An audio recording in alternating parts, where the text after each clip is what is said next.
Using techniques adapted from the building industry, a small Indian bean tree is slowly cranked upright. It's one of dozens of storm victims in Marble Hill Park, Twickenham, where today the Countryside Commission's task force unveiled some of its rescue techniques. This simple cable and toggle banged into the earth can hold 1.5 tons of tree.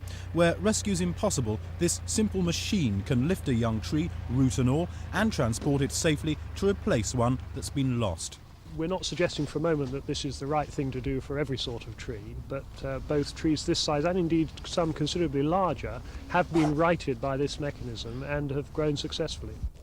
Kew Gardens, meanwhile, was particularly badly hit by the storm last month, losing rare and priceless trees. But as a research establishment, it's well equipped to cope. This is the culture room at Kew Gardens, where a more sophisticated kind of damage limitation exercise is taking place. For instance, in this little pot here is a cutting from a tree which blew down during the storm. It's one of the rarest trees there is. It's a malus tree. But with any luck, although its parent is dead, this will go on to form a new healthy tree. Already, there are signs of life. Apart from the Syrian malus, cuttings have also been taken from many other rare trees. Nevertheless, staff here are still coming to terms with the damage done last month.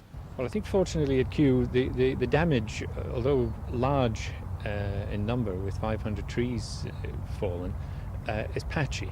So the general fabric of the garden hasn't completely disappeared.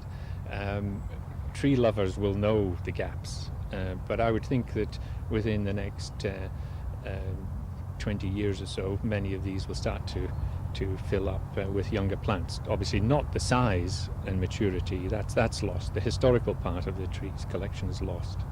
It's now feared that tree damage across the southeast may be much worse than was first thought. Sevenoaks alone has probably lost 1 million trees.